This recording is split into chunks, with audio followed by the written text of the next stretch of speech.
Can you all now, just really quick for me, think of all the games that you've purchased in the last 5 years? Now take all of those games and think about even how many of those games that were under $20 that actually provided you with a lot of entertainment. If any of your experiences are like mine, you're probably not going to have a very extensive list of games that are under $20 that are going to give you a whole lot of hours of entertainment. I think we can probably all attest that finding a game that's affordable, that's going to rope you in for only God knows how long and keep you around for the ride, is definitely a Herculean effort and something that doesn't really happen that often. Now, why is that? What is this great thing that happens with video games that just don't seem to entertain nearly as well as they used to for a bargain basement price? Now, let's just go ahead and get in the Wayback Machine and go back to the decade I was born, you know, the 70s. Oh shit, yep, I'm really that old. What we're going to find back in that ancient time was the time that Atari was founded by Nolan Bushnell and Ted Dabney. Good old Mr. Bushnell once said that a good game is easy to learn, but it's incredibly hard to master. Now, this principle became known as Bushnell's Law, and it has proven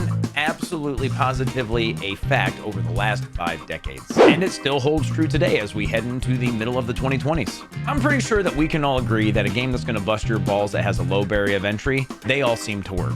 I'm sure that all of you have probably heard of a little ditty named Tetris. That game is nothing but falling shapes that you have to stack on top of one another to make lines, but it still proves to be an incredibly difficult game as you make your way through it. If you take a look at their website, Tetris will tell you that they have sold over 520 million copies of that game. Once again, proving that Bushnell's Law is something that holds true. Where am I going with this?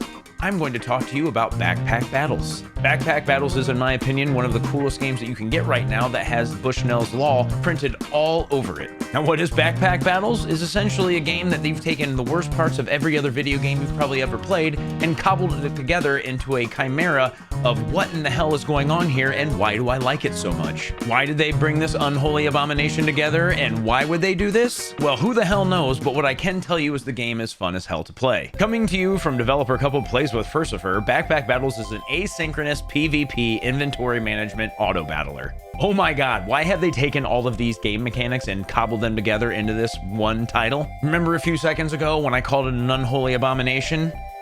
You see why I said that now? It's all because of these 3 different aspects of gaming that we probably all collectively hate with the red hot fury of 1,000 suns, and yet somehow they put it into this one and it works. It honestly works better than most AAA trash out there, and yes, I'm looking at all of the Call of Duties and all of the other ones that come out and just kind of rope you in for a second based off of nostalgia from the previous installments. They just throw a new goddamn coat of paint on, and now suddenly they expect you to play it and think that it's somewhat different. What I can tell you is that I'm not kidding about this. This game is absolutely fantastic, and it does all of what I just said very well. Even if you take these 3 different types of things and cobble them together into one game, it on paper should not work. All of us should look at this game and be like, why in the hell would I ever play this goddamn thing? What I can tell you is the dollar spent to entertainment value ratio that you're going to get out of this game is going to blow all those other games I just mentioned out of the water. Well, all of the one game I guess I mentioned, which is Call of Duty, but you know what games I'm talking about. This game is the quintessential Bushnell's Law. It is an easy game to pick up and start diving into, but it is absolutely positively a pain in the ass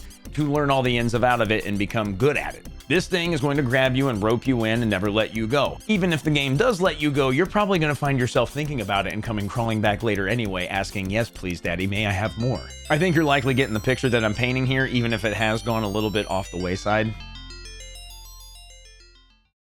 When you first boot up Backpack Battles, this is what you're going to see. You're going to see something with very simple graphics. You're going to see something that's already letting you know that you're going to be doing inventory management, and you are probably going to be like, but why? But why would I do this? Well, let me go ahead and take you down the lane of why you're going to want to do this and why you're probably going to get sucked so far into it, you're never going to want to let it go. First off, the game starts with 4 different classes. Here you can see the Ranger, you have the Reaper, you have the Pyromancer, and you have the Berserker. Now, each one of these classes is going to boast 5 subclasses each as you make your way through battling your opponents and cobbling together a build that you hope to God is going to be able to shove them into the ground. This game offers all kinds of build options through these 4 different characters and their 5 subclasses, and you are going to find yourself really wanting to make all of them work. You can go with poison builds, you can go with tanky outlast your opponent builds, you can go with the type of build that's going to let you reflect all the damage back onto your opponent so you don't have to lift a finger and they drive themselves into the early grave that they hopefully deserve. There's also so many more, and as you get into the game and start learning the different concepts of it, you are going to want to play around and make all of these things work, not only on their own, but sometimes in concert with one another. What you're going to have to learn in this game is how to pivot. You're going to need to know how to start off in a match. You're going to learn what's effective in the early game, and then later on, as you make your way through it and get into the higher rankings, what do I need to do to change this build into something that's going to be more effective based off of what this damn shopkeeper is offering me every time in between matches. When you finally find yourself in the shop that you have to learn how to navigate, and this stupid little insipid cat back here that's the furcifer of the developer, like this is actually their mascot guy, you need to learn how to look at these items and decide what do I need now and what is going to make me the most effective fighter. Now, the secret to winning with any of these styles I just painted before you, with any of the classes I just brought up, is this lovely piece of RNG laden store right behind me. Ooh, look at it. Isn't it pretty? Now, you might be thinking with this Berserker, you're going to go with a Hawk Smash build. The game might actually give you a big bong stick to start. As you can see right now, it hasn't given me jack shit. It's given me a broom, it's given me a sword, it's giving me a healing potion, it's giving me a couple of buff items. You might even find yourself in this store or the next one getting an item that will allow you to go with that Hawk Smash build. But as you make your way through it, all your different matches, and as you continue to make your way through the game, this guy, this little like cat fox guy, he may not give you the thing that you need, and this is where you're going to have to learn how to pivot. This is one of the things that makes the game so fascinating, because even if you are leaning heavily in one direction, you might find yourself changing up your build completely halfway through any given run. Now, the great thing about this game is that no matter what this store is going to offer you,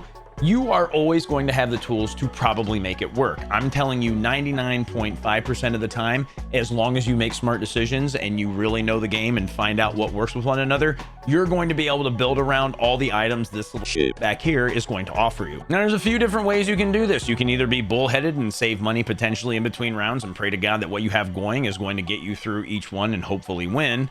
Or you can absolutely do the other route as well and spend all your money on constantly pulling this little rope right here to refresh the store. This is where RNG Beelzebub has reared his ugly head and brings us the first head of the Hydra, that is, why the hell did the developers pick these three different facets of game and smash them into one title? Essentially, what you're going to do is keep trying to put the puzzle together so that when you go to the next match, you're going to be able to make it work. So as we look at this, we're going to decide, all right, what are all the items that might make us work? All right, you know what? We'll grab the sword. We'll grab the health potion. We'll even grab this whetstone. That's going to increase the damage on this sword when we finally get into the next fight. Now, you're hoping that all these items are going to help you waste your next opponent like Vader would waste Rebel Scum. Here is where the meat and potatoes of the game finally comes into play.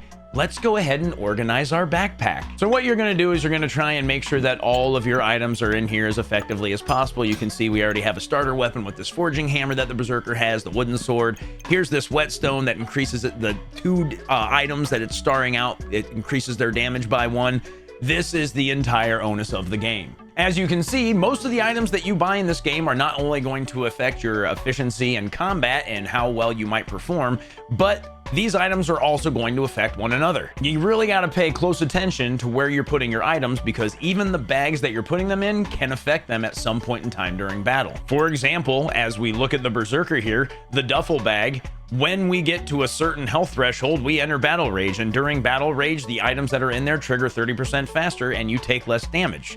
So why are we putting both of our weapons in the duffel bag? Because when we enter our battle rage, we want to smack the shit out of our opponent as fast as we possibly can and take advantage of that. As I just noted, putting certain items next to one another are also going to affect how well they perform. That's why we put the whetstone right there, because we know it's going to increase the damage of the two weapons we currently have. In some cases, different items are going to help each other trigger more often. Sometimes you're going to get different buffs from these different combinations.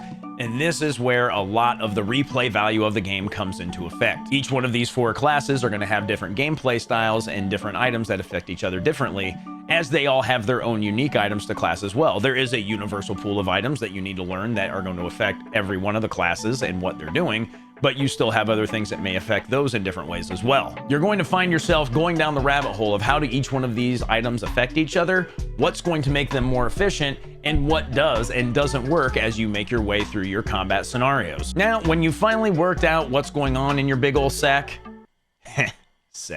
It's time to hit the let's start the backpack battle button and see what your enemy has in store for you. And this is where the final head of our triple-headed monstrosity rears its ugly head, the PvP. As you can see, the second one was our inventory management, and now you get to sweat through whether or not you're going to be able to take out your opponent. So let's go ahead and hit this start button, and you guys are going to see how this all works out. We're going to go into here. You're going to see that your opponent's there. You're going to see you can pause it. You can speed it up as you want, but here's the kicker. You have no control, everyone. You are going to watch all of this unfold in its own time and whether or not you made the right decisions, so you can either relish in all of the great decisions you made or wallow in the train wreck of a bag you have assembled and whether or not they're going to take out your opponent. Let's just go ahead and see how this one ends. Maybe we're going to luck out. Maybe we won't. I'm going to speed it up and see. Oh my God, we got to win. So essentially, you find yourself watching a train wreck. Now, whether or not you're going to be on the business side of that wreck or the receiving side of that wreck is all going to come down to what kind of decisions you made when you were once again in this lovely RNG-ridden slop hole that is the shop. So kick back, relax, and enjoy the ride when you finally decide to start combating your opponents. Now, what's really goddamn cool about this game is that it's asynchronous PvP. Now, as you're watching this review, you're probably looking at the screen and my dumb bald head and wondering what in the hell is asynchronous PvP. This is what it is, and this is another reason why this game is so goddamn cool. You can absolutely walk away from your computer and the game no matter what, whenever you want to, and you can always pick back up from right where you left off. You can see right there, it says continue game, or you can see the active game, whatever the case may be. You can do this both with the unranked way we were playing it, or even the ranked version that we don't have access to currently because we're in the middle of a run, as it were. So what First of Her has done is they have made a system where they take snapshots of people who have played the game 2 hours before you and their builds, and those are what you're combating every time you sit down to play the game. What this all means is you're never fighting anyone in real time. So it doesn't matter if you hit the go battle button right now or 2 hours in the future, you're essentially just going to be combating someone who was playing the game before you, and that's how the matches pan out. I find this to be an absolutely genius way for them to go about it, and it makes the game so accessible because, as all of you out there probably know, you only have so much goddamn time in the day, and you might not be able to sit down and invest a bunch of time in a PvP experience. Playing any MOBA out there or any auto chess game or a lot of other games, you have to sit down and you have to commit. This one, you can sit down for 5 to 10 minutes, get out a couple matches, walk away if you have to, an emergency pops up, doesn't matter, come back, hit the continue game, and you're right back at it. And again, it's worth noting that you can do this both with the unranked version or the sweaty try-hard version that is ranked mode. So anyway, let's just go ahead and wrap this up. Okay. Backpack Battles is a fun, addicting, digital crack fest of just one more match RNG hilarity that will not only excite and frustrate you as you take on the rest of the unclean masses, but it is going to be one that you're going to think about when you walk away from the damn game. Trust me, I do it all the time. It's incredible how much this game will consume your thoughts if you're someone like me who really enjoys video games that it looks like it's easy, but it's not really easy, and it's really going to make you think about shit. It's really going to make you want to try that new shit as soon as you possibly can. I think you guys know what I'm talking about. Maybe, kind of, please tell me you know what I'm talking about so I don't feel like I'm so crazy. What's also cool is this game is currently in EA. Even though you might pick it up right now and you're going to see the 4 classes and their 5 subclasses and everything like that, the devs are actively working on it. And when I say they're actively working on it, I mean they're actively working on it. The guys at First of Her are putting out a update every week, addressing balance, addressing items, releasing new stuff, maybe taking away things that aren't really being deemed as like a fair kind of, item for any of the classes to use, or it might be too broken for one of them. So it's really neat that they address balance, build diversity, and everything else that they notice from the veritable cornucopia of information they farm from everyone who's playing the game. So if you enjoy a good solid PvP experience, but you still want it to be casual and not feel like you're under the gun all the time or have some kind of sweaty reflexes or you're gonna die, this game is an amazing experience, and I definitely recommend it to all of you out there who might be catching this. Now, the why the hell am I playing this so much entertainment trap of a game that we are just talking about right now can currently be bought for 15 clams US on the Steam store. So it's definitely a bargain, and to be honest guys, I've put 80 hours into it, so just go ahead and wrap your head around that. It's been in early access now for about a month, and I'm just losing my life to it. Now, if I haven't sold you yet, shockingly guys, I'm not getting paid for this. I just want more meat for the grinder when I play. I enjoy this game a lot, and I want to see more people in here playing it and coming up with new builds and stuff, because I think it's really fun. Make no mistake guys, I'm coming for your and I can't wait to whoop it. The demo is also still available on Steam. So if you think you might want to give this one a kick and you don't necessarily want to commit 15 measly bucks to a game that you're probably going to lose 200 hours of your life to, you can at least check it out a little bit. Now, the demo only has 2 of the classes, being the Ranger and the Reaper, so you're not going to have the Pyro or the Berserker, and there are going to be a few items missing from the demo build, but it's still there, and they still want to try to get people to at least check it out so that they know whether or not it may be for them. Honestly, there are more than a few people that I've gotten onto this game, and everyone has enjoyed it. Now, with all that being said, guys, I cannot wait for all of you to be on the battlefield. I can't wait to see you out there, and I can't wait to whoop your ass. Like, comment, and subscribe. So thanks for coming in and checking out this review of Backpack Battles, guys. I hope maybe I sold some of you on it. I hope maybe you have a better idea of what the game's about if you've heard about it and you're just trying to get a little bit more information. This game is amazing, and I know that more often than not, people who check it out are going to have a great time with it. If you've enjoyed what you've seen from this video, make sure you hit like, make sure you subscribe, make sure that you leave some comments below about your experience with the games. Hell, even if you have a question about the game, I am more than happy to answer it in the comments below. What I do know is you should also come to the Twitch channel and hang out with us and have a good time, because we play this all the time, especially if you want to check it out. You're going to see all kinds of shenanigans on the Twitch channel when I do that. If you find yourself playing it a lot and getting involved, make sure you join the Discord as well. People are always in there talking about builds and all that other crazy crap outside of all the other crap we get up to in that damn thing. I truly hope you guys enjoyed the review, and if you did, make sure you come back for more. It's been a while since I've been on here with another review. Obviously, we've had our Baldur's Gate review, and if you guys, there's another good game you guys should check out, Baldur's Gate, very good. I am going to be back with more reviews in the very near future. I love doing this, and I love bringing some information to people out there who have any kinds of questions about games that they may or may not want to check out. I hope you guys are all having a great day. Big shout out to all my Patreons as well. Thanks to them for being a part of this and keeping this channel alive, not to mention my Twitch channel. If you are interested in supporting my silly ass and what I do around here, consider checking out the Patreon. Consider just coming by the Twitch channel and having a good time with us when I live stream, because it goes a really long way in me being able to do this as a job. Hope you guys have an awesome one out there, and I'll definitely see you soon.